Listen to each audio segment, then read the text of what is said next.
It's September 24th, and I just arrived at my lease here in northeast Iowa. We had a bunch of rain, so everything's all muddy. You can kind of see my rig back there is covered in mud. One thing I like about this spot is how secluded it is, but you got to drive through a lot of gravel roads and kind of backcountry roads to get to it. So if it's wet, it's muddy. Today I'm going to put out my trail cameras. I've got 8 cameras, and this property is about 500 acres. It's a big valley, so I think I'm just going to go ahead and put all 8 cameras equally spaced along the bottom of the valley, 4 on one side and then 4 on the other side. And I'm putting them over corn. That's been my strategy for, gosh, as long as I've been running trail cameras. I do prefer to put the cameras over corn to start. You get a really quick inventory, and you can move on. You can keep your cameras moving. You don't need to spend a lot of time trying to figure out what deer are in the area. You can get that knocked out pretty quick.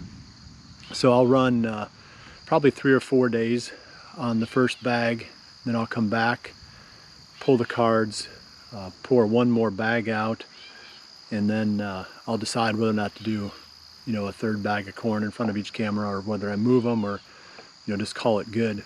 I don't necessarily have to know every last thing about every deer on this place. I just want to get some sense of what's here. I've never hunted this area. I shouldn't say that. When I was a kid I hunted this area, but that was 30 years ago. So it's, there's no telling how much has changed since then. But there were some deer, not a lot of deer. I'll get a better idea, like I said, over the next couple of weeks here running these trail cameras.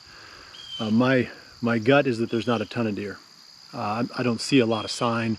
Even right here where I'm standing on my old farm, there'd be deer tracks all over the place here. And I don't see anything. So my prediction is not a lot of deer, but you don't need a lot. You just need the right ones. So I'll kind of bring you along on today's mission. Maybe I'll talk along the way when I stop and put a bag out or a camera out, and talk a little bit more about how I picked that spot and why.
Been a little bit of an interesting challenge so far, picking spots for my trail cameras.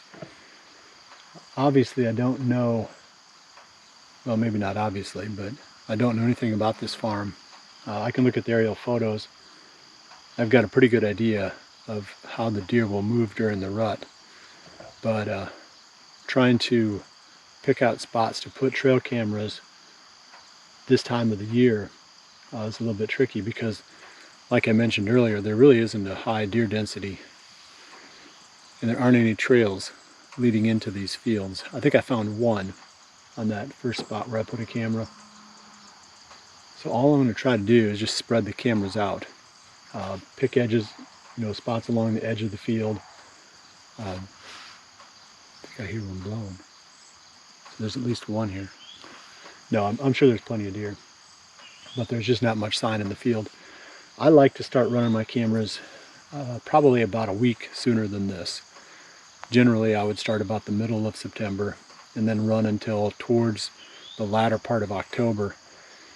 That way the bucks have dispersed into their fall ranges, and you get a pretty good indication of where they're going to be during the times when you're hunting them. You get some false information in August and even in early September when you're getting pictures of bucks in certain places, because they will relocate into a separate range typically in the fall. They disperse. The bachelor groups break up. The testosterone levels rise in these bucks, and they don't tolerate each other anymore. So when they spread out, they will go back usually to the same spot they were the year before, the fall before.